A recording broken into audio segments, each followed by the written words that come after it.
Well, thank you very much, Michael. It's terrific. Thank you. Was that Diego saying the prayers? That's Inigo. Yes. Yes. What's the name? Inigo. Inigo. Okay. So thank you very much. It's a real pleasure to be here. And as Michael said, uh, these times are difficult times for everyone, and we can perceive or feel that this is the time to be talking deeply about the Unholy Trinity. And my job today is to try and talk a little bit about the Antichrist. It's a real honor, of course, to be with you. Um, it's always a humbling experience to be asked to do this work, and I'm very grateful to God for that. So I'm just going to start to read a small portion of a message as far back to Maria Divine Mercy, given to Maria Divine Mercy on the Antichrist on the 15th of November 2010. So we'd say this is within the first week of the messages. The messages began on the 9th of November 2010. Just a short paragraph to start. Hear me now, my children, the Antichrist is ready to spring. Stay on guard, open your eyes to the heart of the truth, or you will perish. Fear not, my beloved followers, for you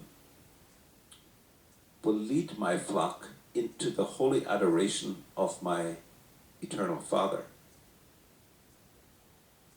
And I just liked this paragraph so much that I wanted to start with that his flock, that we the remnant army, the Book of Truth remnant army, his beloved followers, will lead his flock into the holy adoration of my eternal Father. And this is while the world will be listening, we will be leading his flock while the world is listening to the Antichrist. And everybody perhaps will be believing in him as the new Christ, the Christ incarnate.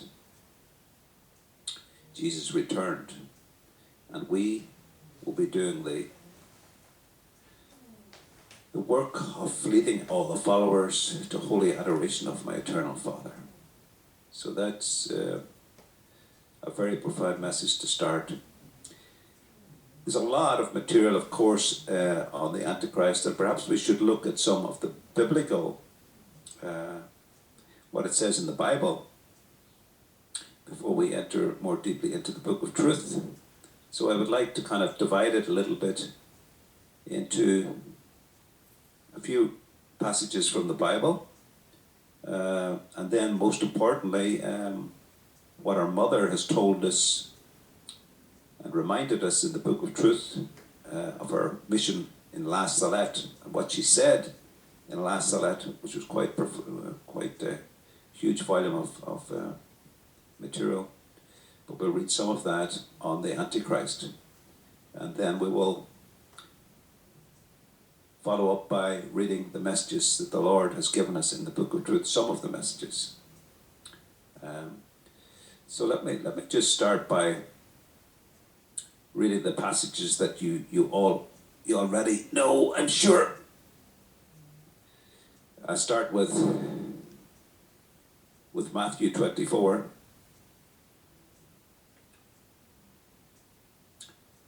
Matthew 24.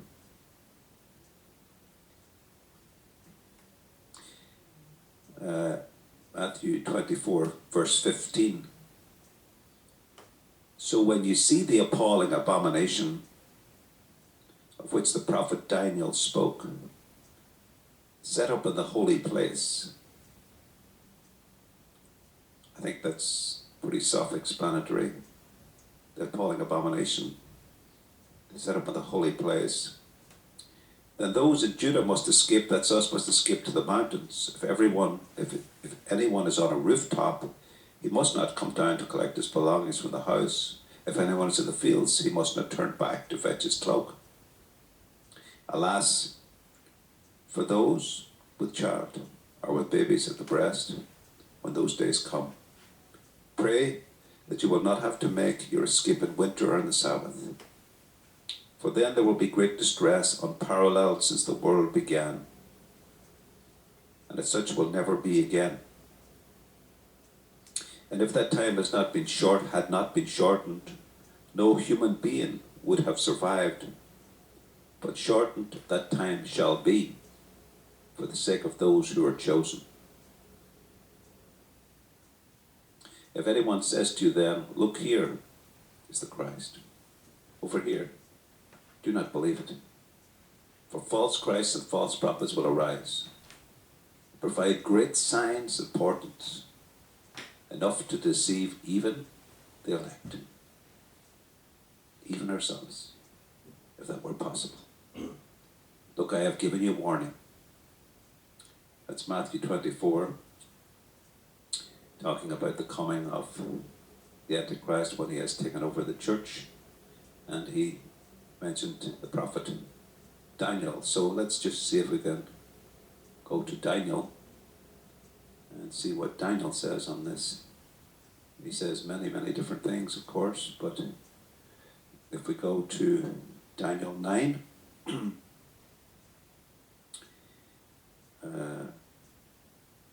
Daniel 9:26.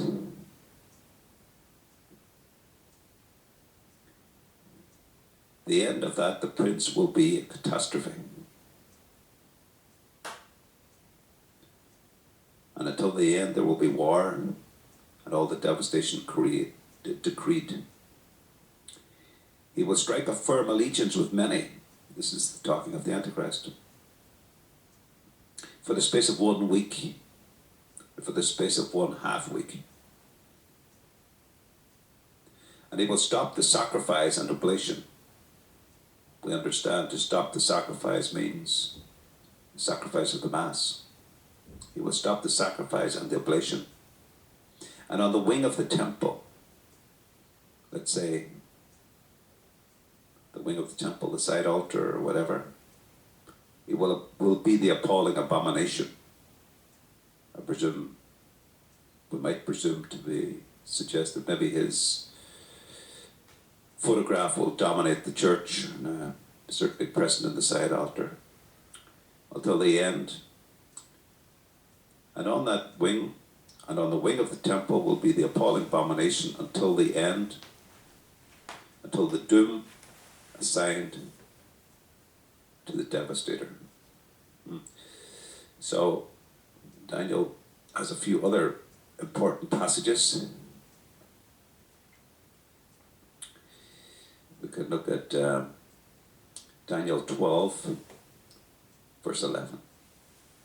And from that time that when the continual sacrifice shall be taken away, the continual sacrifice is our Mass, and the abomination unto desolation will be set up. There should be 1,290 days. So if that actually gives us a little timeline, and we're not going to enter into all that today, but 3.5 years. Matthew 24, well, we read that, sorry.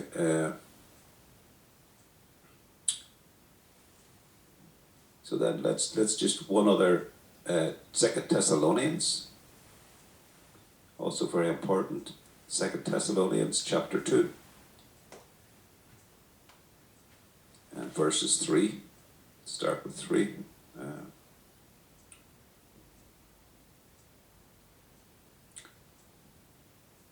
Never let anyone deceive you in any way.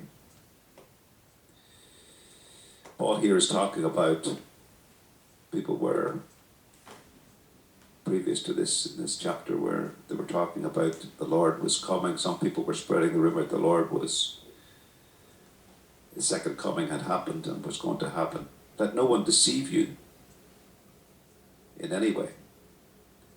It cannot happen. That's the second coming. It cannot happen until the great revolt has has taken place, and there has appeared the wicked one, the lost one, the enemy, who raises himself above every so-called God or object of worship to enthrone himself in God's sanctuary, and flaunts the claim that he is God.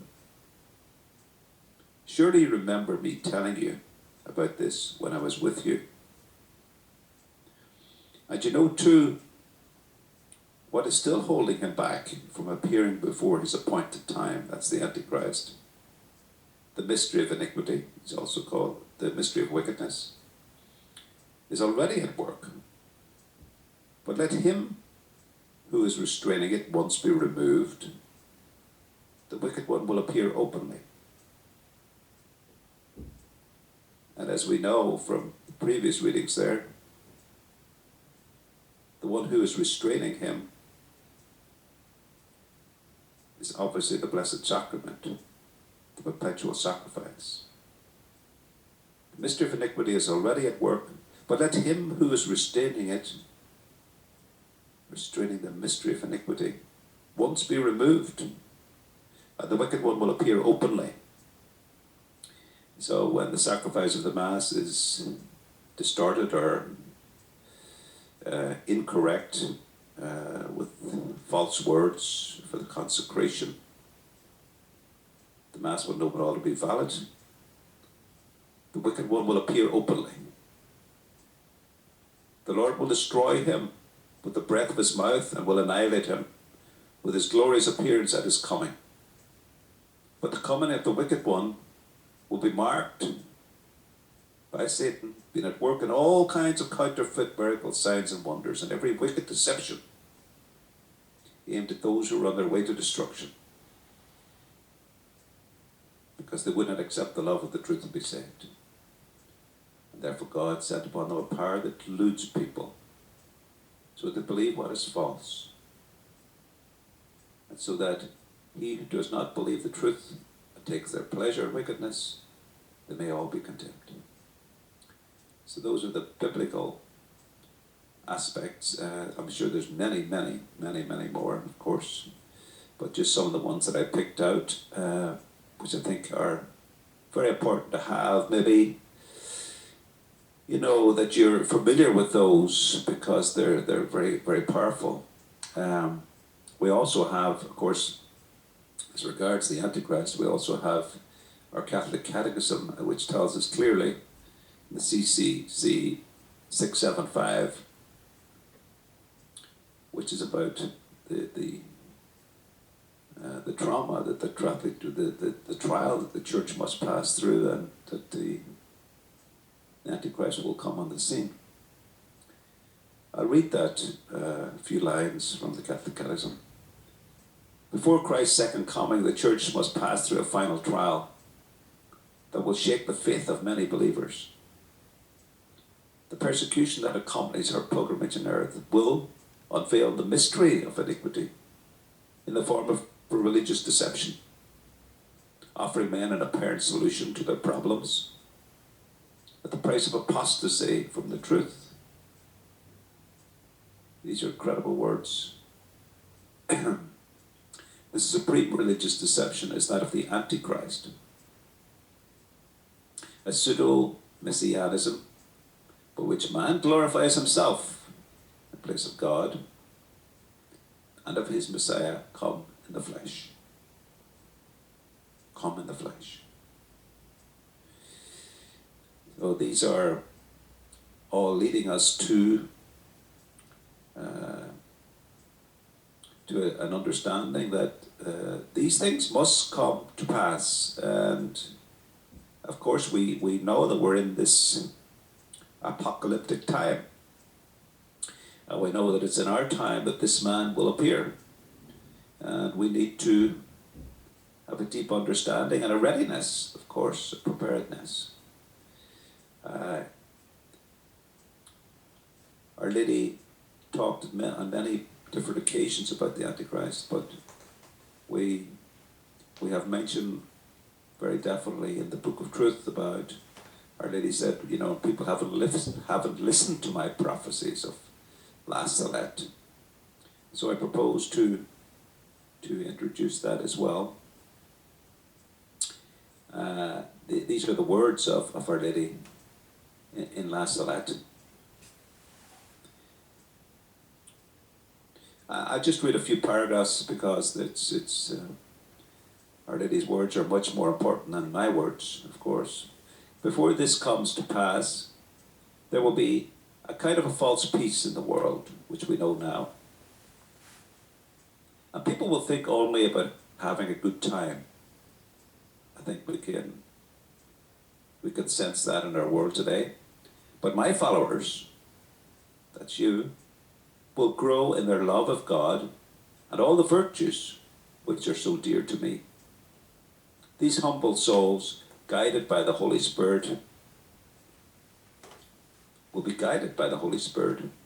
I will fight at their side until they reach the plenitude of years. Well, isn't that a lovely promise? Mama Mary is going to be with us, and she will fight at our sides. Of course, she is the one to crush the head of the beast.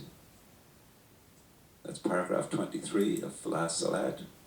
24, nature will ask for vengeance at this time because of mankind. Tremble, earth, and tremble, all of you who profess to serve God, but who really in your hearts only adore yourselves.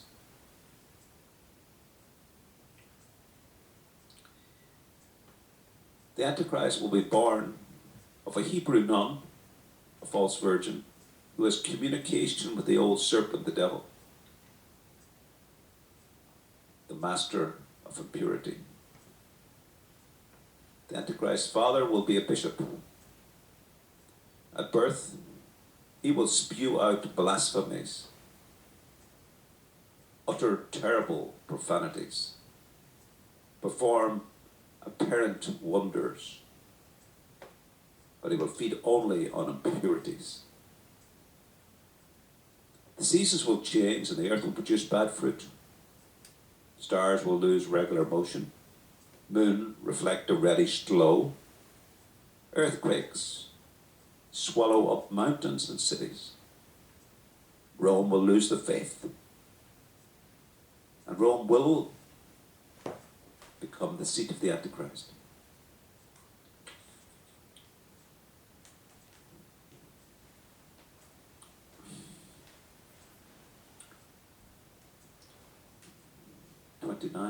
The demons of the air together with the Antichrist will work great signs, wonders on the earth and in the atmosphere.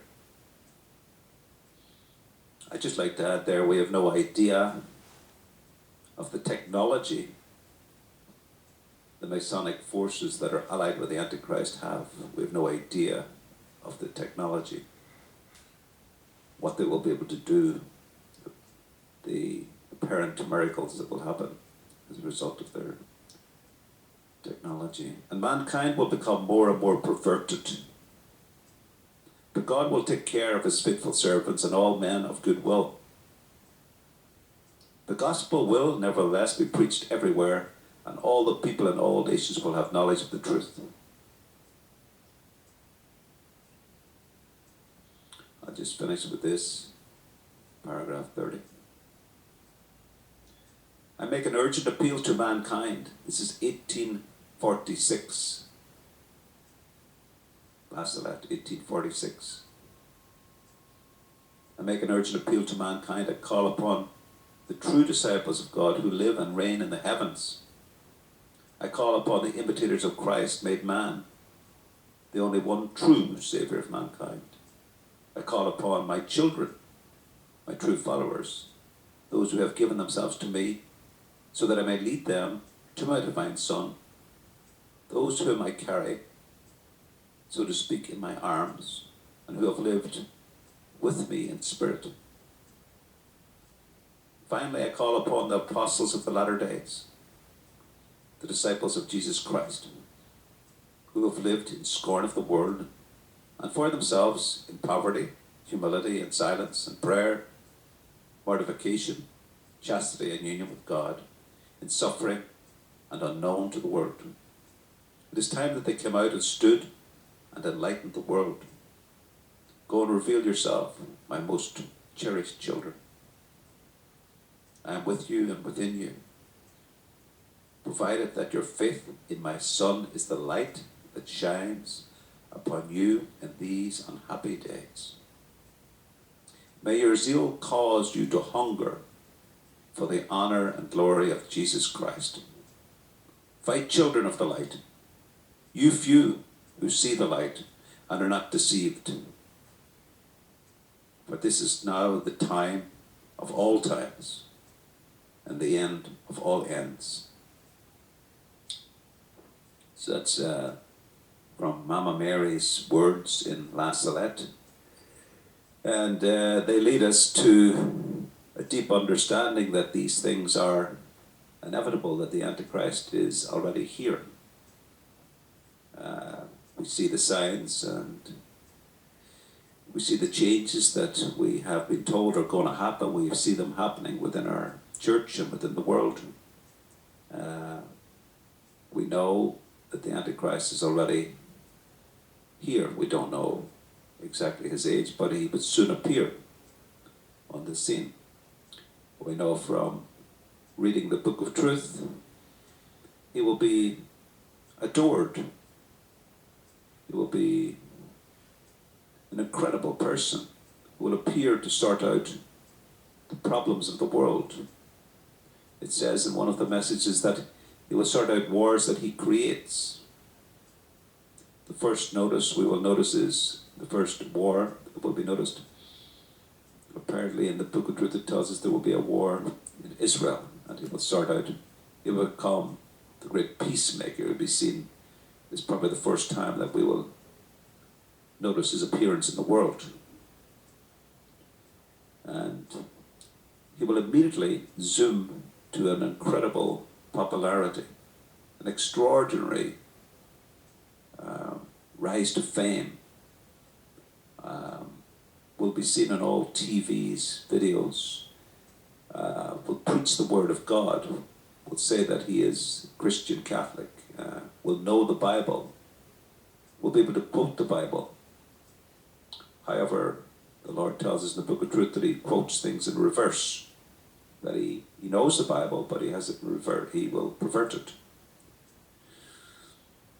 He will be visually handsome, attractive, with great charisma.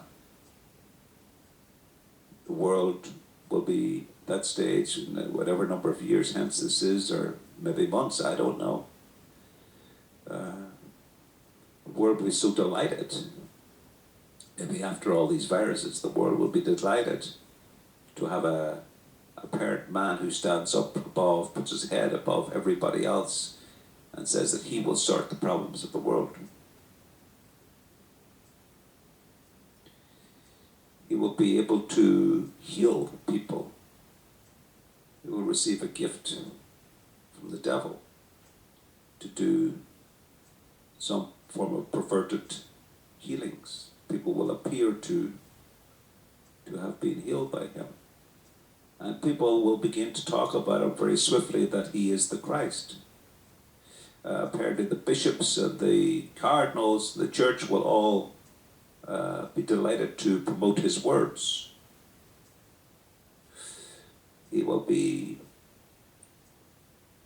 in every home. They will have pictures of this Antichrist. They will listen to his every word on TV.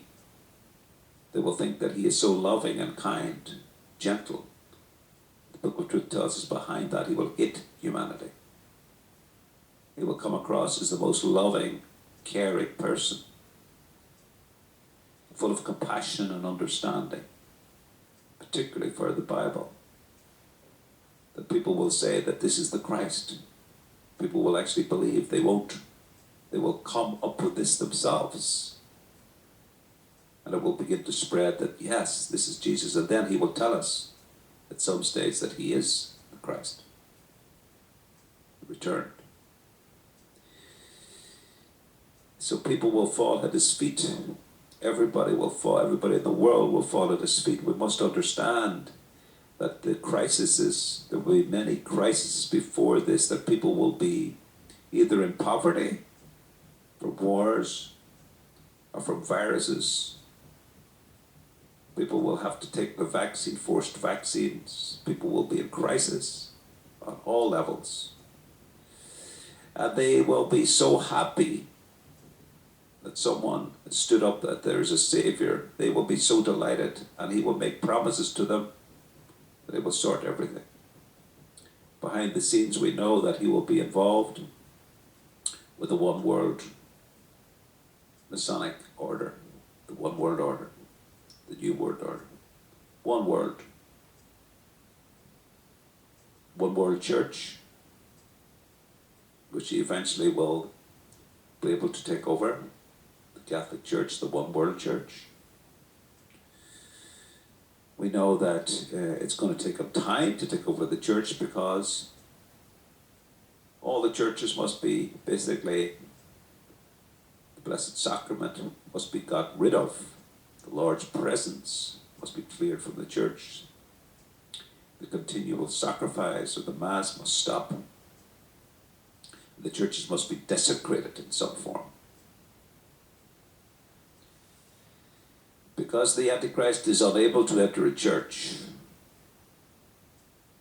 the Antichrist would prefer to shrivel up and die rather than enter a holy church.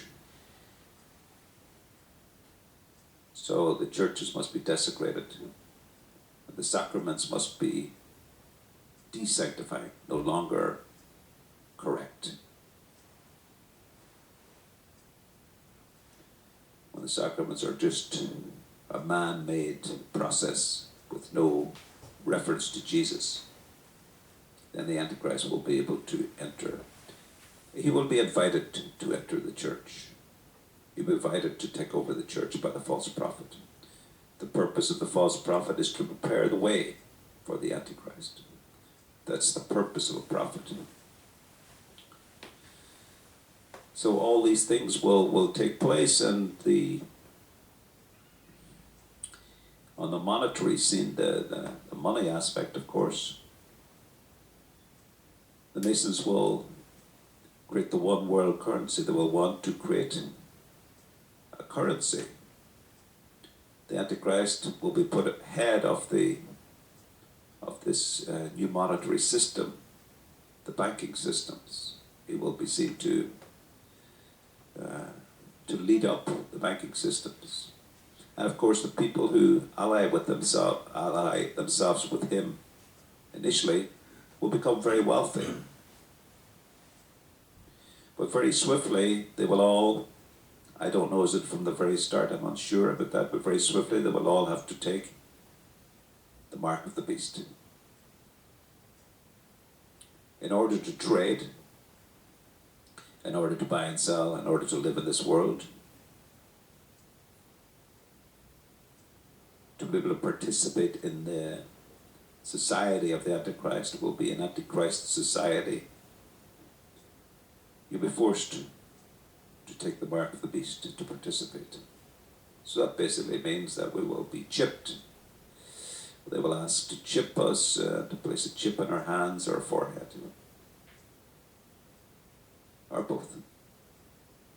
This chip, of course, will kill you, and you will lose your soul, the Lord says. You will be lost to Him. This sounds like a very, very fearful situation. But if God is on our side, who can be against us? Don't you realize that you read in the book of truth that you yourselves called to this mission? Don't you realize the Lord has said to you that we will defeat the Antichrist? That Jesus Christ has given us in this mission everything, every tool, every sacramental, everything that we need to stay true to Him.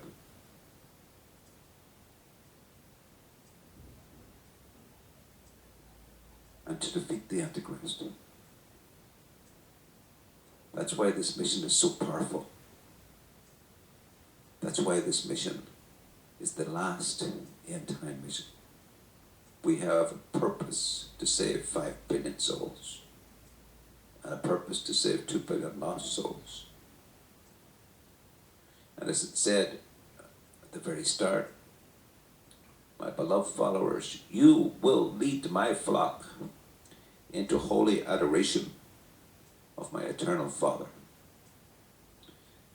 This time when everything is happening in the world, the Antichrist is the attention of all the people, we will be living the true spiritual life and winning souls for Jesus, especially through our crusade prayer groups. The Lord will protect us. It's hard for us to understand right now, but the Lord, with the seal prayer and many things, the sacramentals, the medal of salvation, we've been given tremendous protection.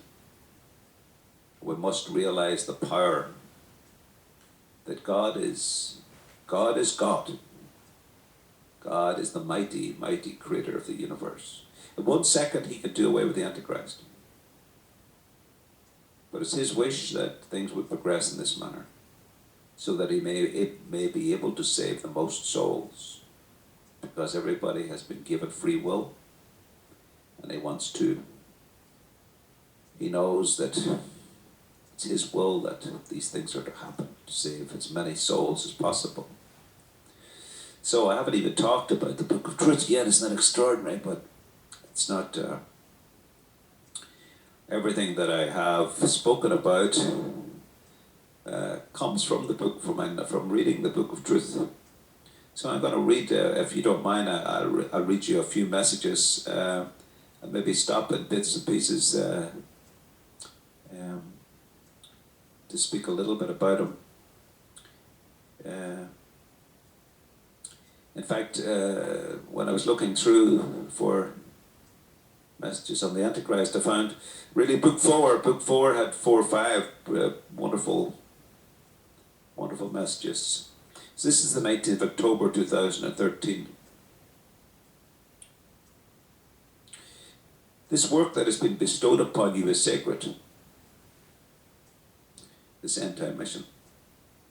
Whatever torment, abuse, suffering, and ridicule you may endure because of this mission, remember that this work is mine.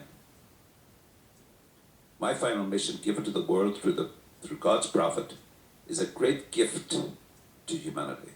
Rise above mockery, and you will witness and know that it is created by the evil one in an effort to stop the truth.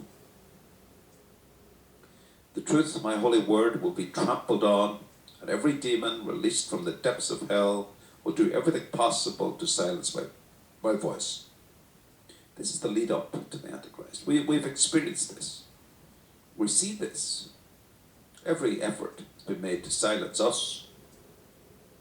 In many ways, and in our own lives, we've experienced great mockery and persecution.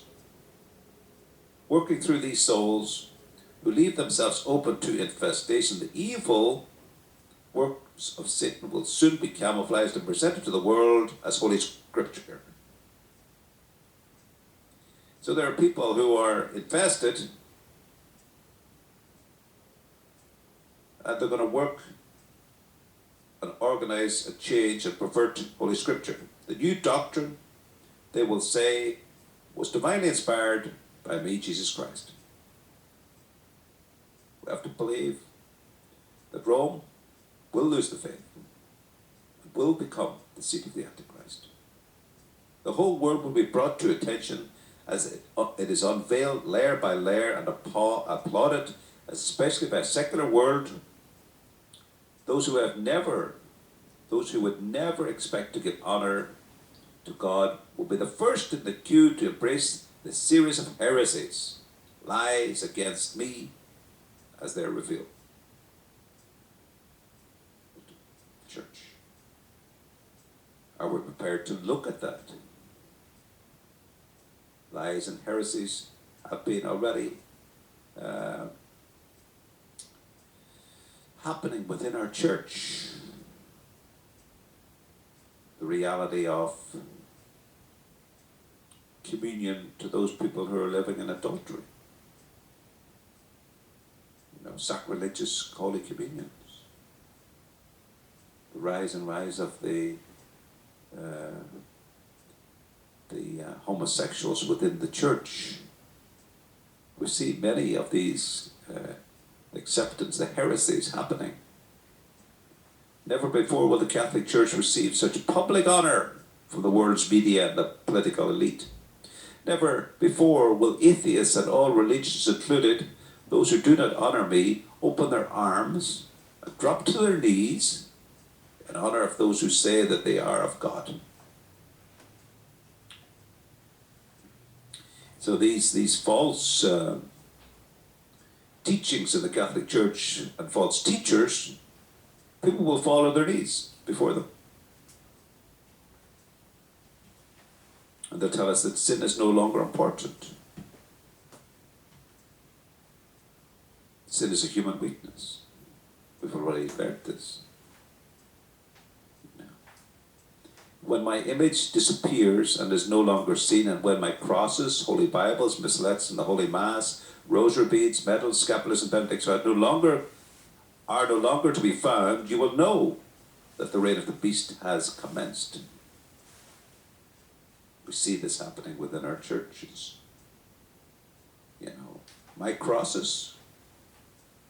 Today you look and you see crosses and you think, are they crosses? You know,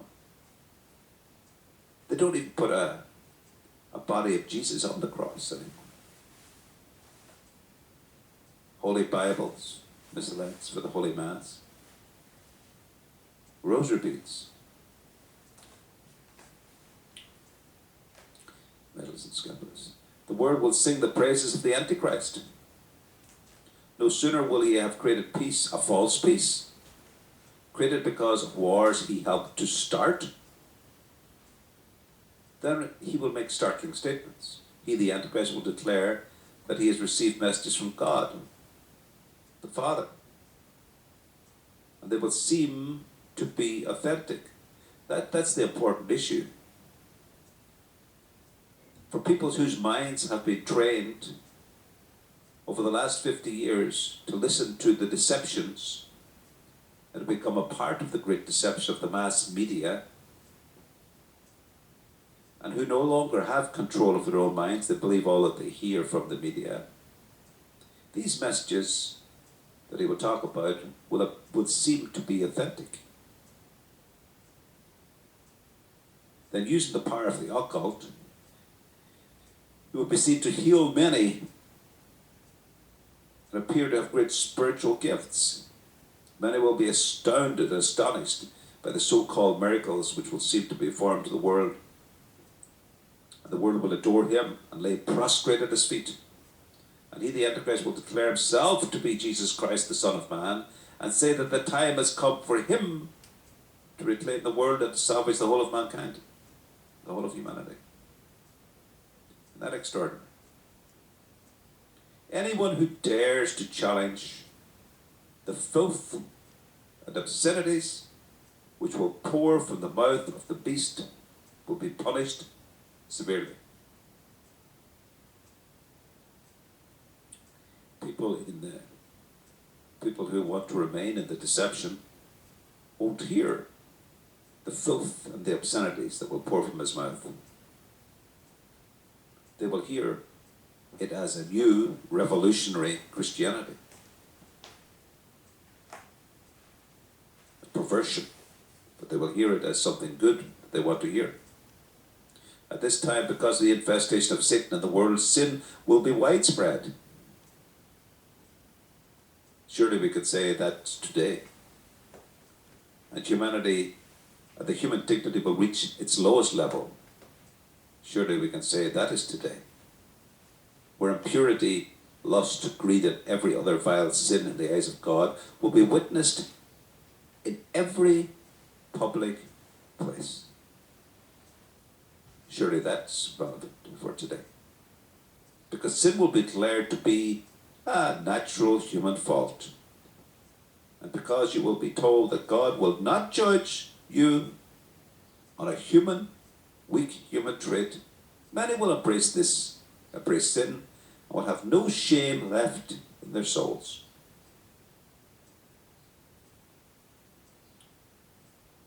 The world's celebrities, entertainers, media, movies will all clamour to be seen with the Antichrist and his image.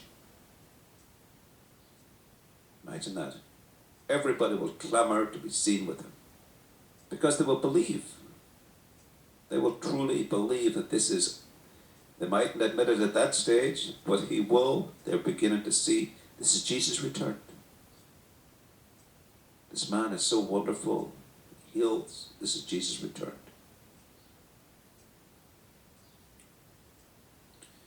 He will be fluent in many languages. He will be handsome. He will have a great sense of humour, of course. And extraordinary communication skills. Extraordinary. Hypnotic. He will be very careful what he says about God, and he will never refer to the Mother of God. For she will be seen to have no further role to play. And of course, he would be terrified, this is my words, he'd be terrified to mention her name. Because she will crush his head, the head of Satan. The Antichrist interviews on television will be common. Many people will hang on every single word which comes from his mouth. He will influence politicians in every nation, and those with whom he sees will be treated like royalty.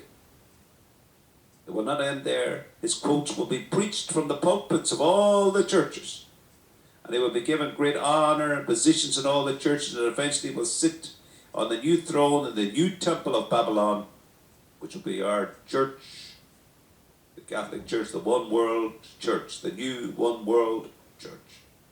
But we, the remnant church, the remnant army, we will hold sacred everything that Jesus has taught us. His influence will extend to the banks, trading laws, and the world's economy. The Antichrist will create grants to entice companies, organizations, as well as charities to work for his one new one world trade center. Great wealth will be created by those who want to be a part of the Antichrist empire. Everyone who swears allegiance to him, either through religious ceremonies, business, or trade, will have to take the mark. Those who accept the mark, which will be in the form of a bank card, special chip, which will be embedded into their hands, will lose their souls to him. All those who wear the seal of the living God will escape the clutches of the Antichrist and become immune to the horror. You read that line as often as you can. Read that. Take it into your heart. All those who wear the seal of the living God, that's to wear it.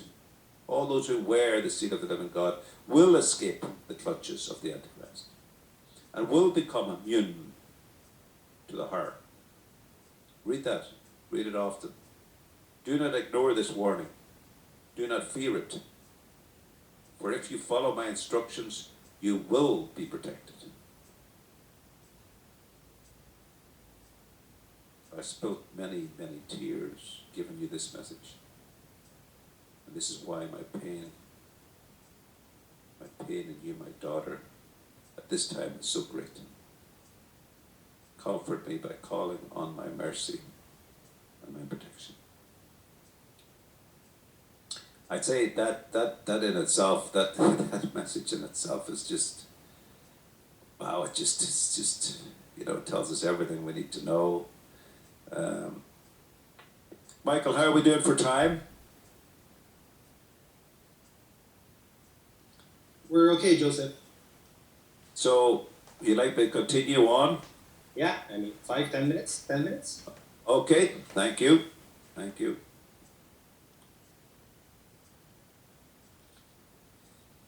So, let's just go to a different message because they're also full of information. Full of information.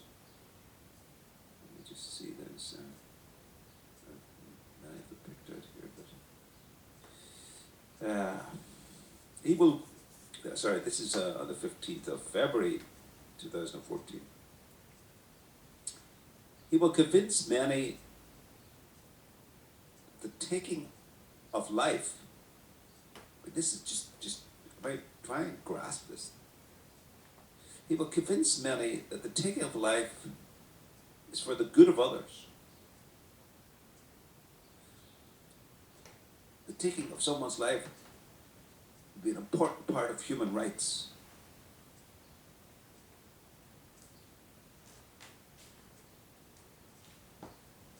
People, from that we must understand that,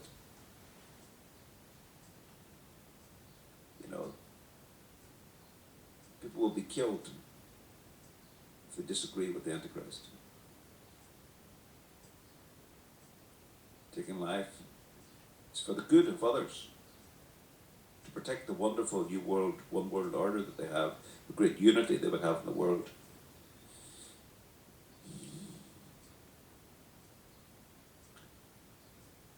That's an incredible point. We will be invisible to the enemy, however. 2, blasphemies will pour from his mouth, which will seem just and proper.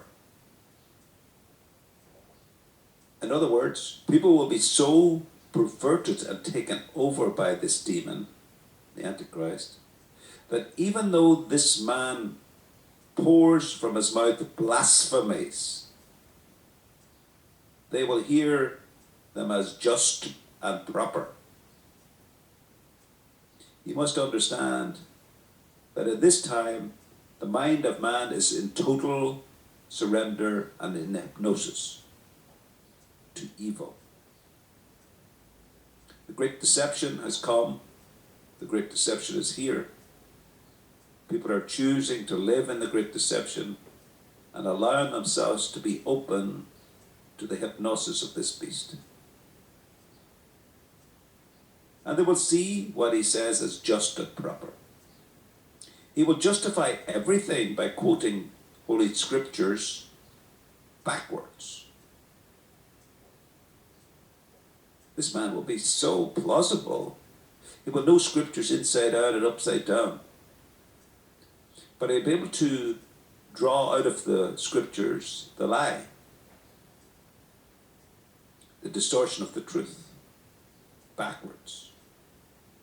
Tell people that there's no such thing as sin, that a loving God forgives you even though you want to live in sin.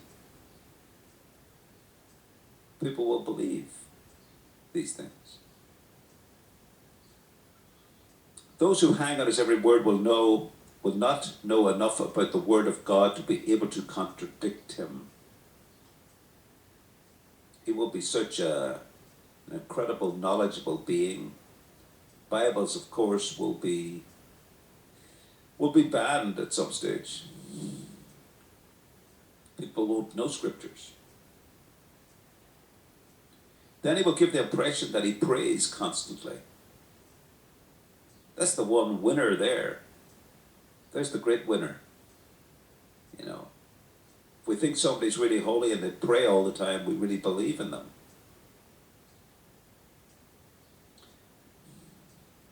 And he will declare that he is spiritually gifted. Of course he will. Then he will use every demonic power given to him by Satan and convince the word number 5 that he has the stigmata. There you go. Associated with the saints. He'll have the stigmata. Bleeding hands. The Antichrist will use his so-called stigmata as a means to convince the world that he is, number 6, Jesus Christ. Incredible stuff, isn't it? Isn't it extraordinary? And we have been given the most incredible honor to receive the seal of the living God and the medal of salvation. We, to protect ourselves against this terrible thing.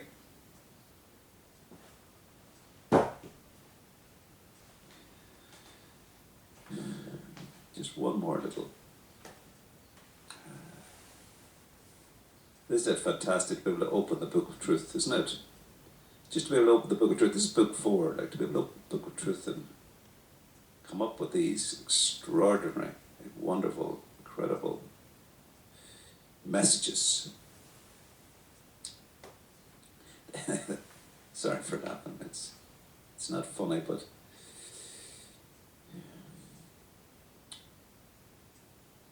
the Antichrist will arise and will become so powerful that his image will be seen everywhere. Everywhere. Statues will be erected in his image. And his face will appear constantly on the news and the television screens around the world. He will be applauded by the most powerful leaders. But, please mark this down, but, remember it won't be until he is openly welcomed and then endorsed by the false prophet that he will truly exert his influence over humanity. That statement there by Jesus, by Mama Mary, Mother of Salvation, on the 7th of February 2014, tells us clearly that his real rise to fame will come when the false prophet endorses him. Then his influence over humanity will take place. His influence will shock many to remain faithful, who remain faithful to God. His influence will shock many like ourselves who remain faithful to God, and it is important that you safeguard your souls against his hypnotic appeal. Hypnosis has been going on in the world, the great deception through the mass media. All sorts of subliminal information and hypnotic states have been induced through to get people to no longer believe in their own free will, that they must choose. Their minds are taken over. And we must protect ourselves against his hypnotic appeal. The Mother of Salvation, when carried upon your person, the medal of salvation, when carried upon your person, will, along with the other graces it promises, safeguard you against the power of the Antichrist. Please, let us hear that. We wear the medal of salvation, and of course say the Mother of Salvation prayer, will protect us against the power of the Antichrist.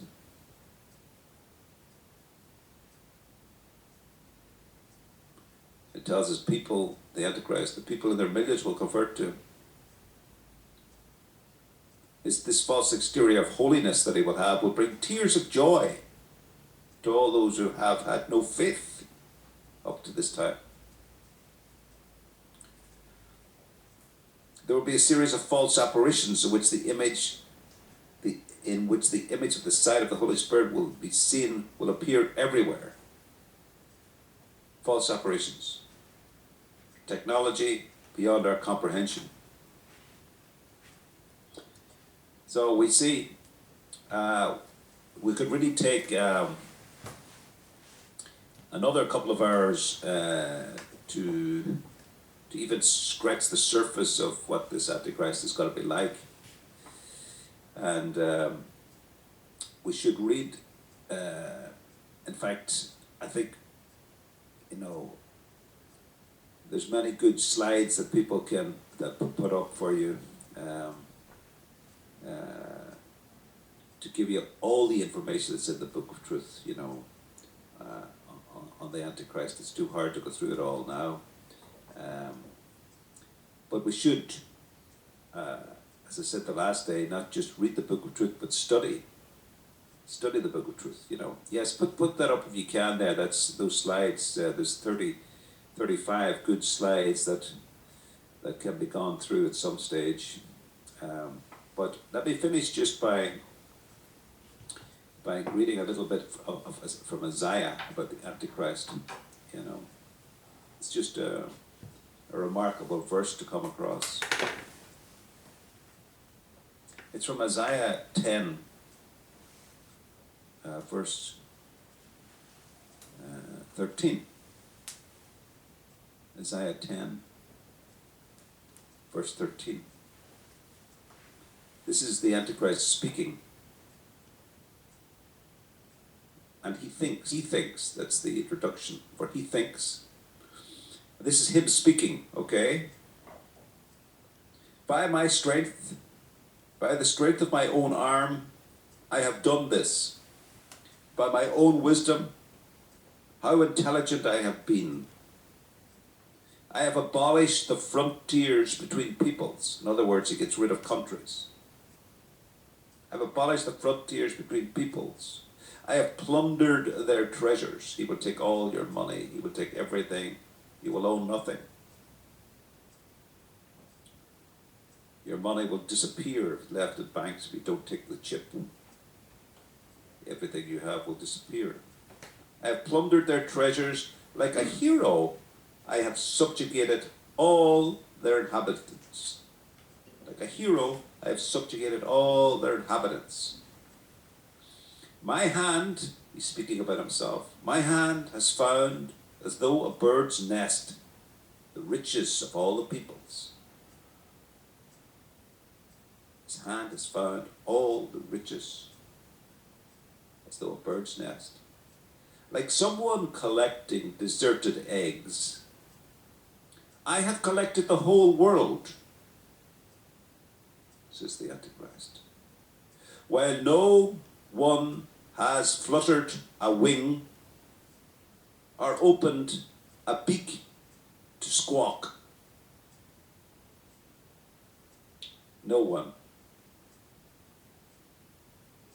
No one has fluttered a wing or opened a beak to squawk. The Antichrist will laugh his way because how easy it will be to take over the world. But if you just cross the page, I'll finish with this, if you just cross the page to a paragraph still in chapter 10 of Isaiah, he talks about the little remnant, which I'll read. Just that's 10:20. When that day comes, the remnant, that's you, of Israel, and the survivors of the house of Jacob, listen to this, will stop relying on the man who strikes them. The whole world will be relying on a man who they think is Christ, but who is striking them and will destroy them. And they will truly, this new remnant will truly rely on Yahweh. We will truly put all our heart and soul in Yahweh, the Holy One of Israel. A remnant will return, the remnant of Jacob, to the mighty God. Israel, though your people are like the sands of the sea, only a remnant of them will return. A destruction has been decreed, which will make justice overflow. For throughout the country, the Lord Yahweh Sabaoth will enforce the destruction now decreed. Of course, all this is going to happen, but the remnant will stop relying on the man who strikes them, and they will fulfill their mission here on earth. That's the remnant army. The Book of Truth remnant army will fulfill their mission here to save 5 billion souls, to defeat the Antichrist, and most importantly, to pray for the 2 billion lost souls, that perhaps we could save many of them. So, I have to say, I always feel it such a wonderful grace to be a part of this mission. It's an astounding thing that we have been given this gift, a gift to see and not to be living in the deception, but to be outside the deception and through the words of God to be able to see clearly what is going to happen, what will happen, and not to be afraid. A remnant army raised up by God, raised up by Jesus Christ in the Book of Truth, has no right to be afraid. Fear is not from God. We trust with all our heart and all our soul like a child. Fear is not from God. God has given us all that we need to protect ourselves. So we trust and we thank him. We praise him. I give all glory to Jesus.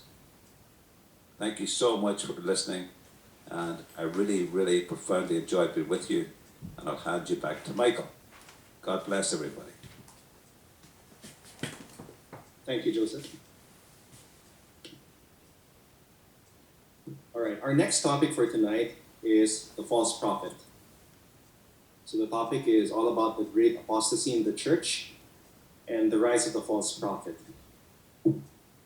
So this presentation is really all about talking about the past 7 years or so and what has happened in the church since Pope Benedict resigned. And hopefully at the end of this presentation, you will see a lot of evidence that the prophecies that have been foretold in the Book of Truth have truly come to pass. But let's go back first to Pope Benedict. When he was inaugurated on April 24, 2005, he said this, "Pray for me that I may not flee for fear of the wolves." It was very prophetic, if you think about it. And then exactly 1 year before Pope Benedict resigned, and I still remember this, I read this message, I've been following the Book of Truth for quite a while. This was the message, it was incredible. You put yourself back at that space and time, and this message seemed really incredible. How could it happen? But on February 11, 2012, Jesus said this, "My poor holy vicar, Pope Benedict XVI, will be ousted from the Holy See in Rome. A plan to destroy my holy vicar was devised in secret on the 17th of March, 2011, and this will come to fruition, for it has been foretold." And then a month after that message, March 20, 2012, this was the message, this time from the Mother of Salvation. "An evil plot planned for over 1 year will be seen all over the world shortly. The false pope is waiting to reveal himself to the world. Children, do not be deceived, because he will not be from God. The keys of Rome have been returned to my Father, God the Most High, who will rule from the heavens." Very difficult stuff to believe in if you've been brought up in an era of very holy popes, John Paul, Benedict. How can this be? The next pope will be the false pope. But then, exactly a year after this particular message, Benedict resigned, February 11, 2013. And it's interesting because this is the exact text of what Benedict said. So when he resigned, "He who assumes the Petrine ministry no longer has any privacy. He belongs always and totally to everyone, to the whole church. The always is also a forever." And just think about that. Pope Benedict here saying that the always, meaning being part of the Petrine ministry, is also a forever. "There is no returning to private life. My decision to forego the exercise of active ministry does not revoke this. I do not return to private life, to a life of travel, meetings, receptions, conferences, and so on. I do not abandon the cross, but remain in a new way, near to the crucified Lord." That is why after this, Pope Benedict actually did not give up his title. He's still Pope, Pope Emeritus Benedict XVI. He did not give up his garments as a Pope, because in his own words here, the always is also forever. And his decision to forego the active ministry does not revoke the full aspect of the papacy. And we should ask ourselves this. If you recall that year, the year that Pope Benedict resigned was the year of faith that he himself declared. Why would he resign during the year of faith that he himself declared? It doesn't make sense. And why so sudden? So after he resigned, there was only a 2 weeks notice, and that's it. He was gone. In companies, it usually takes 30 to 60 days for an employee to resign, right? But here we're talking about the Pope. In 2 weeks' time, he's gone. And a couple of hours after announcing his resignation, this happened in the Vatican, and it was caught on video. So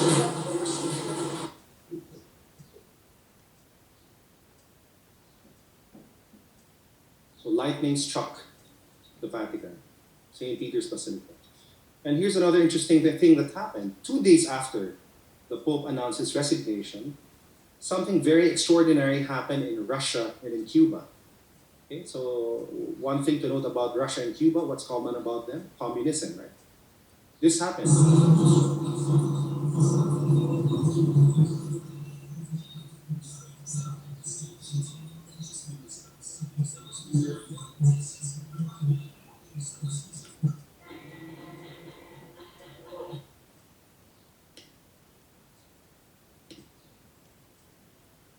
Fire will fall from the sky. And in Russia during that time, the Russian media was hysterical. They were saying it was the end of the world, actually. So RT is Russia Today. So they covered that event just 2 days after Benedict resigned, and it was a meteor that almost exploded on the surface of Russia and Cuba.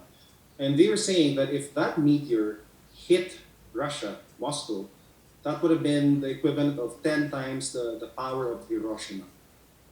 Okay? All right. So, what does the church and the mystics say about the false pope of the end time? So, we've been warned about this for a very long time already. Well, first, just to correct a point of view, there have been actually a lot of false or anti-popes in the history of the church. In fact, Cardinal George Pell said this: Pope Francis is the 266th pope, and history has seen 37 false or anti-popes. So there have been anti-popes in the past. All right.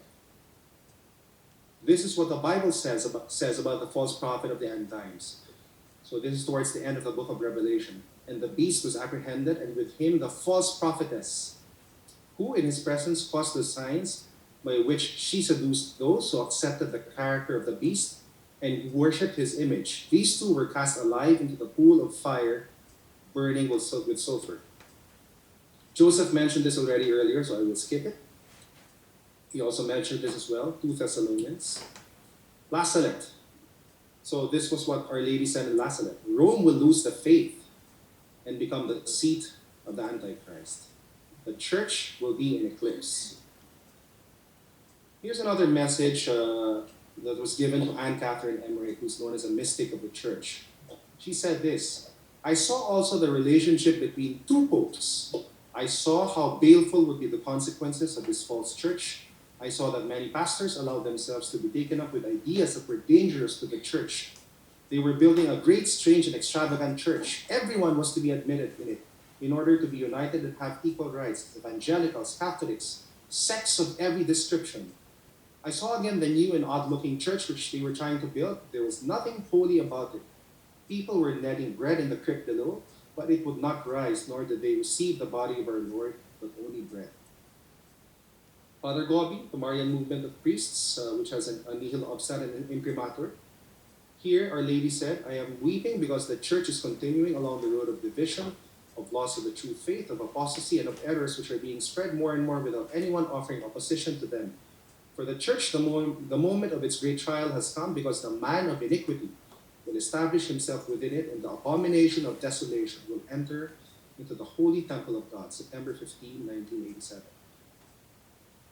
The chief exorcist of Rome, Gabriel Amorth, who passed away already, gave this very interesting message, and he had a very specific instruction. This message was only to be released upon his death.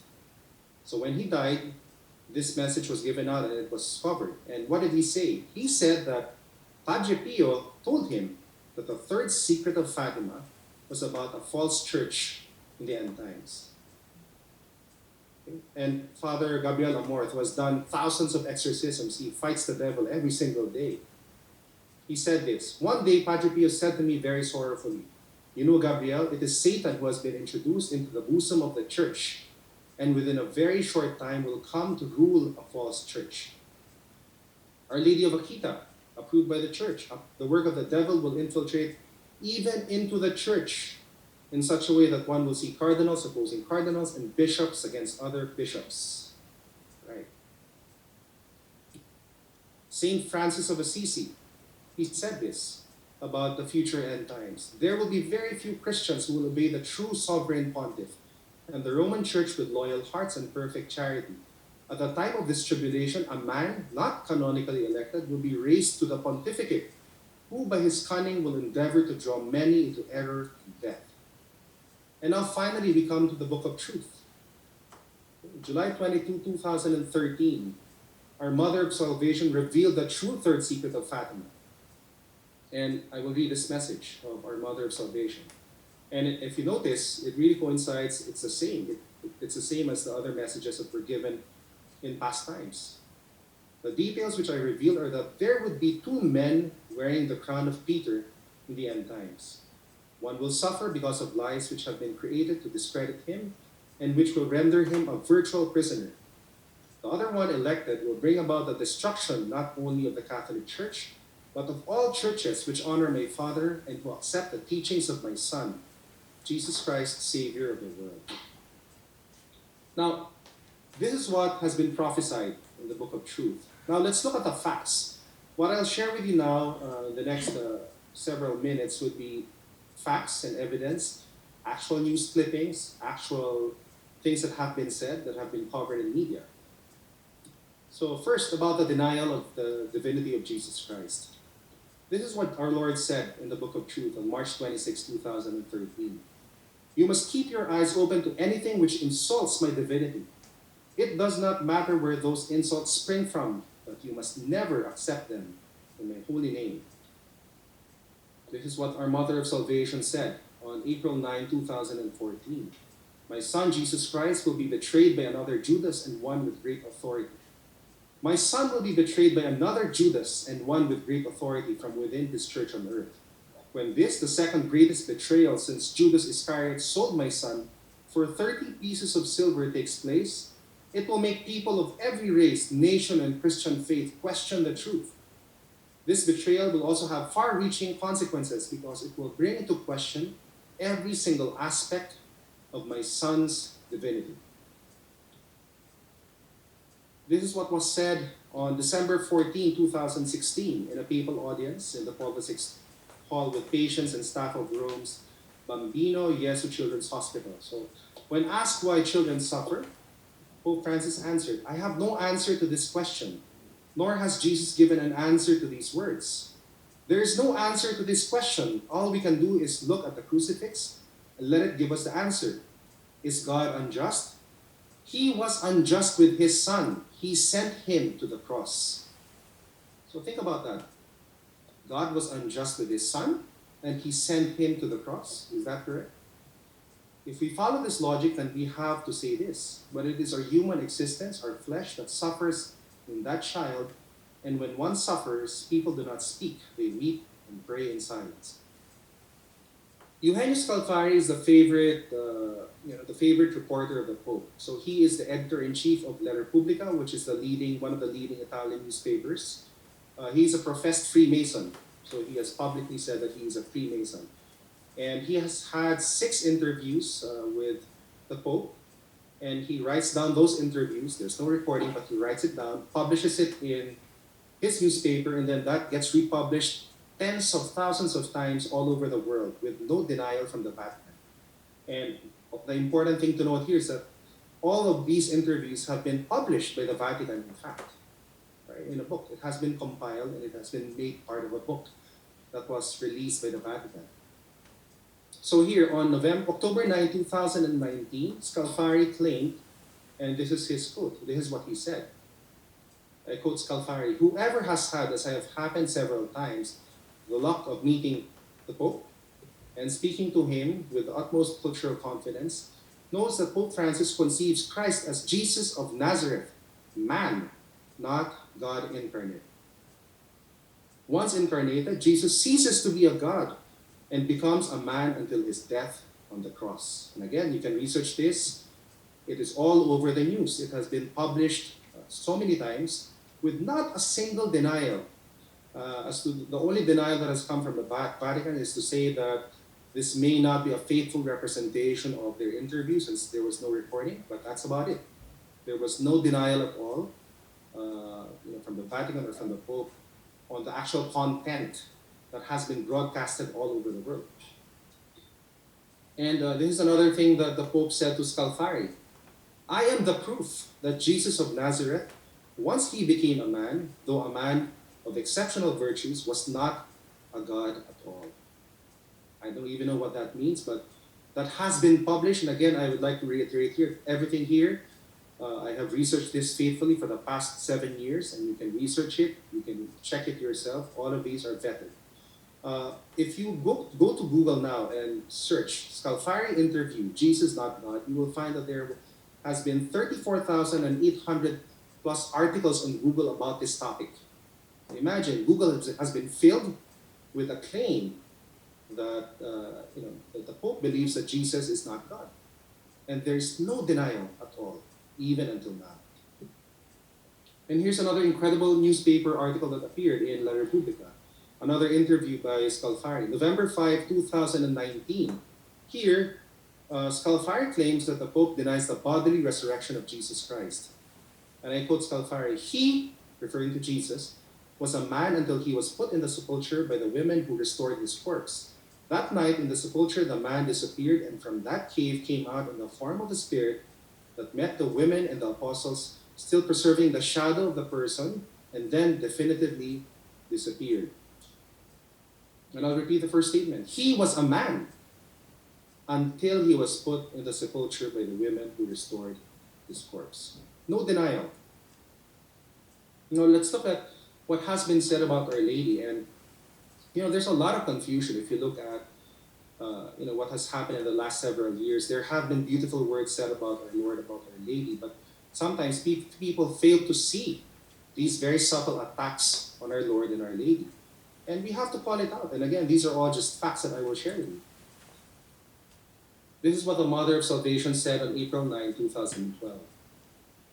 My role as the Mother of Salvation and co-redemptrix is being denied.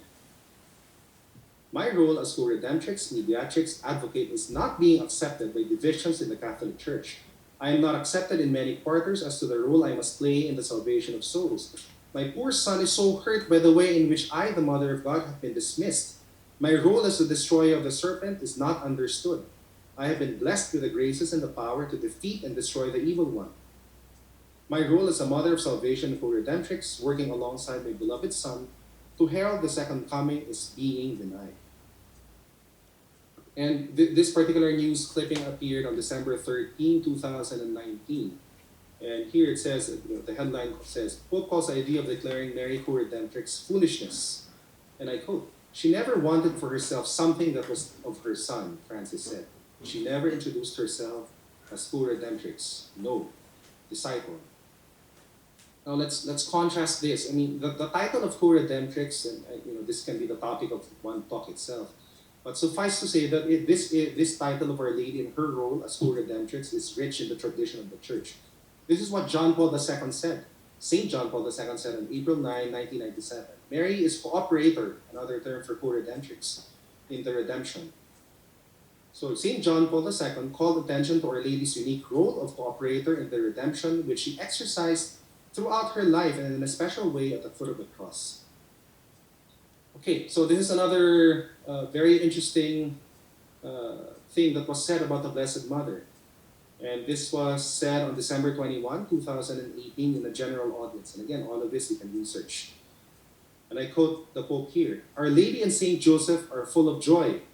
They look at the child Jesus and they are happy because after 1,000 worries, they have accepted this gift of God with so much faith and so much love.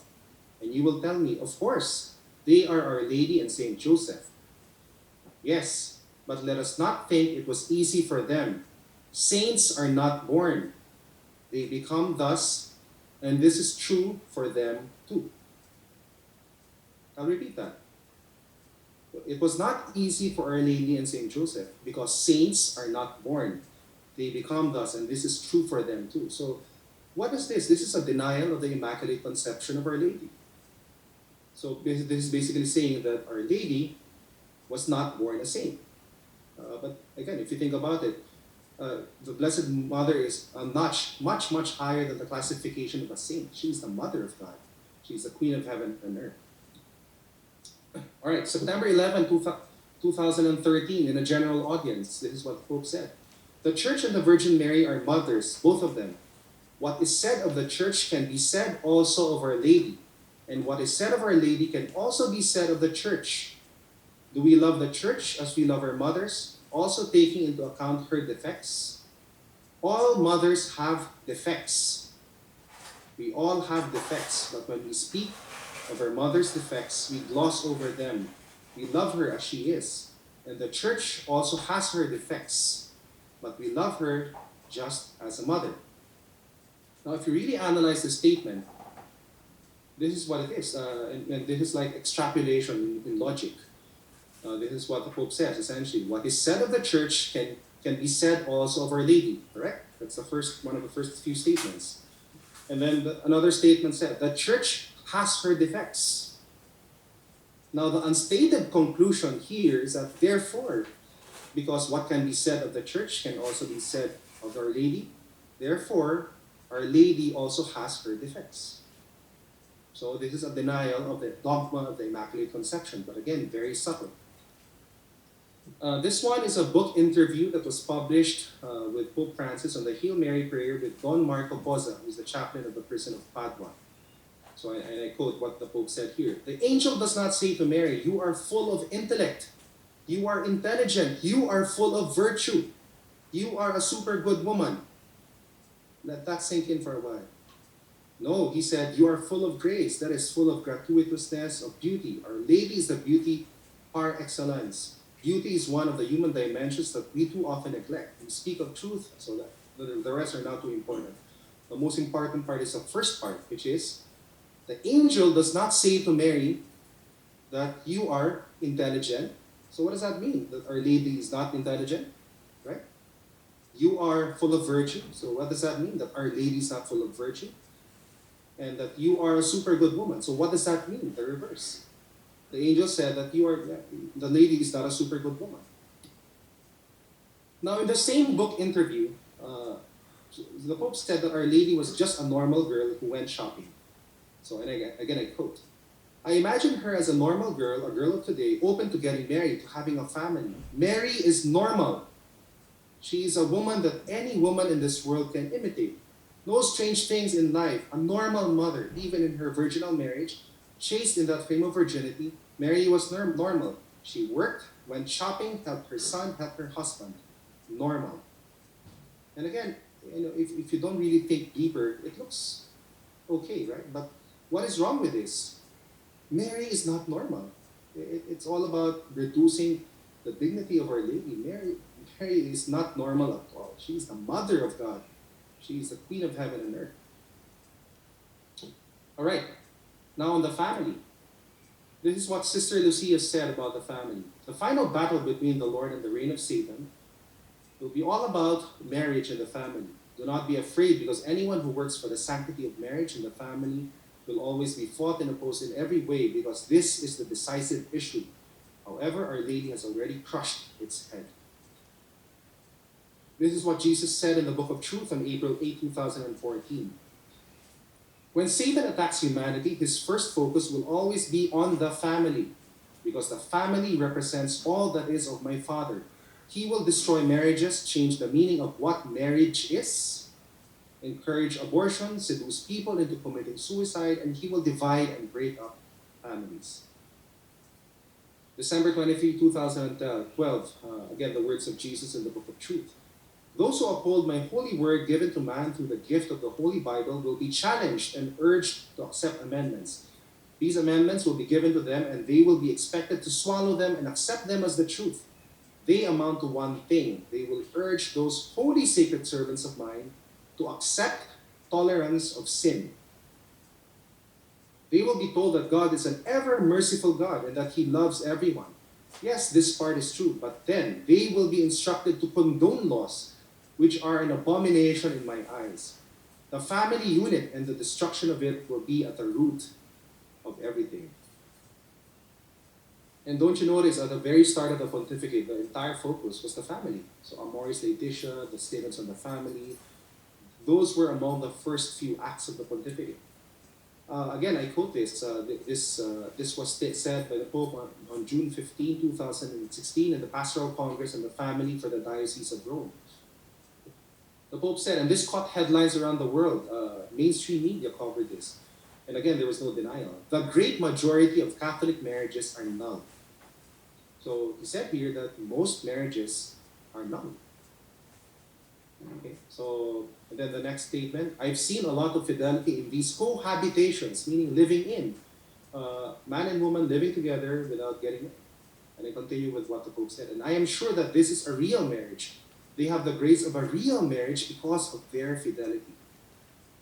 That's incorrect, right? Cohabitation is not acceptable in the eyes of the church because you need to be married in church. And then we have here the big one, Amoris Laetitia, which was the apostolic exhortation. So apostolic exhortation is an official teaching of the church, an official teaching of the Pope. And this was the outcome of two synods of the family in 2014 and 2015. And if you follow this synod back then, the prophecy in Akita would have been so clear. Bishops against bishops, cardinals against cardinals. This was an intense fight that happened in the church. But in the end, still, Amoris Laetitia came out. And the gist of it, the biggest point of contention there was, Amoris Laetitia officially allowing communion for divorced and remarried Catholics. And why is this important? So there was a letter written by the Pope to Argentine bishops, telling them that their interpretation of Amoris Laetitia is the correct interpretation. So that letter is now part of the Vatican official acts of the Apostolic See. It's official. And the Argentine bishops interpreted the Amoris Laetitia in such a way that now they're saying that now divorced and remarried Catholics, meaning those who are living in a state of adultery, can receive communion. Now think about this. How many sacraments are affected with this? Number one, the sacrament of marriage. Why? Because this is an attack on the dogma of the indissolubility of marriage. Because the church teaches that once man and woman get married in church, they are married for life, and no power on earth can break that apart. So this is an attack on the institution of marriage. This is an attack on the institution of the sacrament of reconciliation as well. Because now, divorced and remarried Catholics can receive communion even without genuine remorse and even without resorting to the sacrament of reconciliation. So many sacraments are affected with this. And again, as I mentioned, there was a great struggle before this. 790,000 people signed this petition to Pope Francis to save the family. This was hand-delivered before the synod. Almost 800,000 signatures, which included 202 prelates from 178 countries. So they expressed concern about widespread confusion arising from the possibility that a breach had been opened within the church. And then after this, in 2016, there were the four brave cardinals, Grandmuller, Burke, Cafara, and Meissner, who wrote the Dubia, or the 5 questions seeking clarification from the Pope on what they say are vague or heretical teachings in Amoris Laetitia. 5 simple yes or no questions which focused on divorced and remarried Catholics, conscience, as to situational ethics.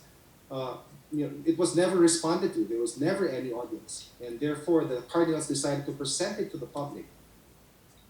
After that, thousands of priests worldwide actually called for a clarification of Amoris Laetitia, because, and I quote them, because it was gravely needed to correct the misuse of the apostolic exhortation to undermine sacred tradition. Several bishops wrote this profession of the immutable truths about sacramental marriage. They said that we are not allowed to be silent. So then a lot of cardinals signed that profession of fidelity to the truths of Catholic marriage, because they said that the Pope's reading of Amoris Laetitia was alien to the Catholic faith. More and more priests actually have come out to support that position.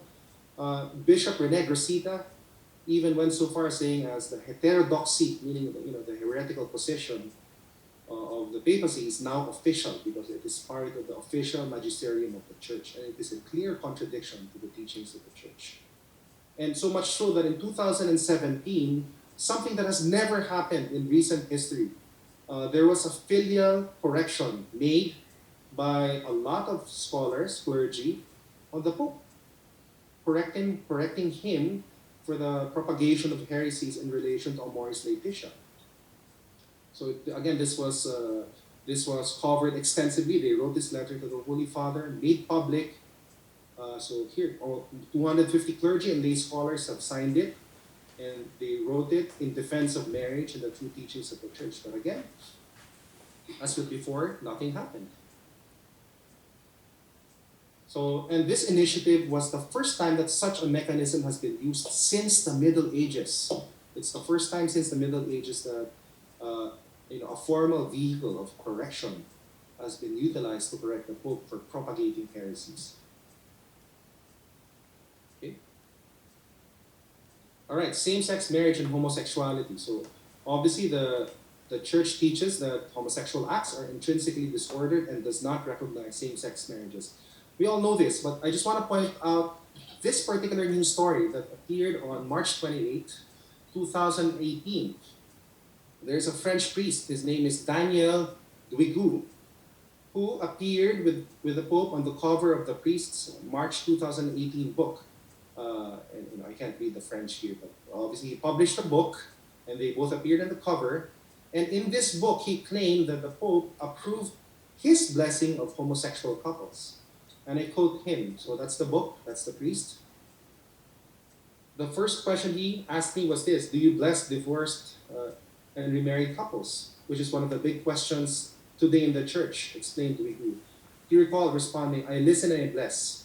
And I also bless homosexual couples. According to Duigu, the Pope responded, yes, because to bless means that God thinks well of people and that God thinks well of all people. And then the news show host asked, well, does this mean that the Pope is in favor of blessing homosexual couples? The priest responded, yes, absolutely. It is not about marrying them. In the Youth Synod of 2018, and you know this symbol, it's the symbol for the LGBT movement, the rainbow cross. It was worn publicly, and it was covered by the media as well.